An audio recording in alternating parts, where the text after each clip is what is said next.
les amis, je vous retrouve pour une nouvelle vidéo sur le football espagnol et la Liga et je vais vous présenter le débrief en statistique du match Real Madrid contre Atlético de Madrid, un match qui avait lieu ce dimanche 22 mars 2026 pour le compte de la 29e journée et un match qui a tenu toutes ses promesses avec un derby qui s'est terminé sur la victoire du Real Madrid 3 buts à 2, beaucoup de spectacles dans cette rencontre. Alors, dans cette vidéo, on va revenir sur les buts de cette rencontre, mais surtout sur les statistiques des deux équipes pour comprendre un petit peu le déroulé du match. Et on terminera la vidéo par le classement de la Liga mise à jour.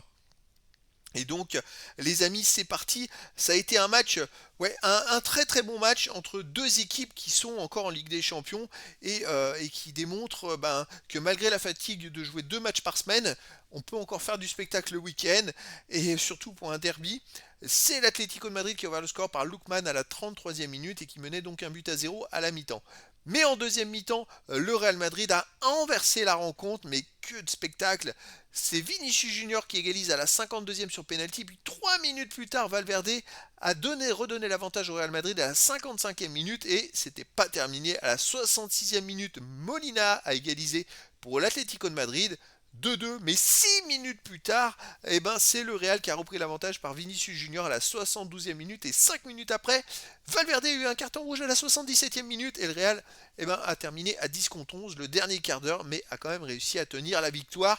Il s'est passé quelque chose, vraiment en deuxième mi-temps, toutes les 5 minutes il se passait quelque chose, ça a été fantastique. Alors au niveau des statistiques, il y a eu 52,5% de possession de balle à 47,5% pour le Real Madrid, 559 passes tentées à 504, 508 passes réussies à 451, 90,8% de passes réussies à 89,4%. Ça a été un match d'une très grande qualité. Collectivement, c'est à peu près pareil des deux côtés. Mais vous voyez, quand vous avez deux équipes qui tournent au moins 89% de passes réussies, c'est quand même rare. Généralement, il y en a toujours une qui est à 80.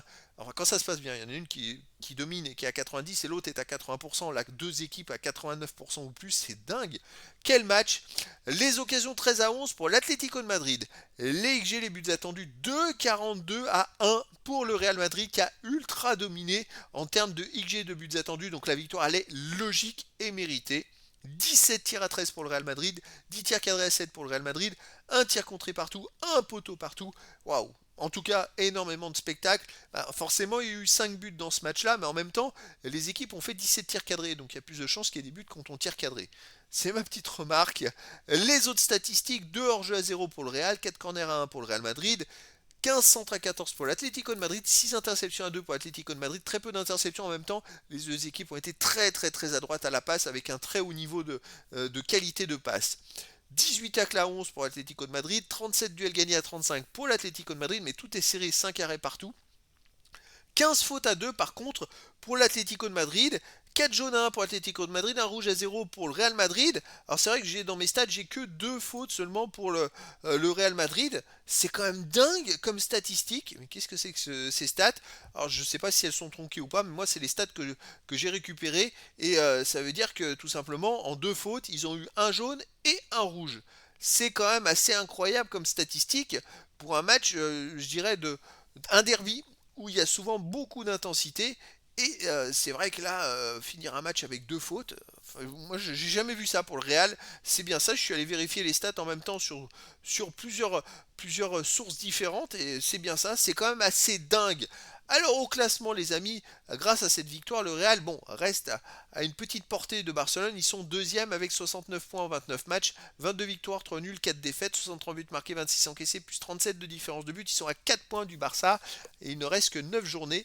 Et ils ont maintenant les amis 11 points d'avance sur le troisième, puisque c'est plus l'Atlético de Madrid, c'est Villarreal qui a dépassé l'Atlético de Madrid, puisque l'Atlético de Madrid est maintenant quatrième avec 57 points en 29 matchs, 17 victoires, 6 nuls, 6 défaites, 49 buts marqués, 28 encaissés, plus 21 différences de but. Puis l'Atlético de Madrid, ils ont 13 points d'avance sur le cinquième, donc voilà. Quoi qu'il arrive, je pense que ça va se jouer entre l'Atlético et Villarreal, et pour la première place, entre Barcelone et le Real, même si je vois pas le Barça s'écrouler d'ici la fin de la saison. Donc voilà, c'était le débrief en statistique du match Real Madrid contre Atlético de Madrid, un match qui s'est terminé par la victoire du Real Madrid 3 buts à 2. Voilà les amis, je vous dis à très bientôt pour une nouvelle vidéo.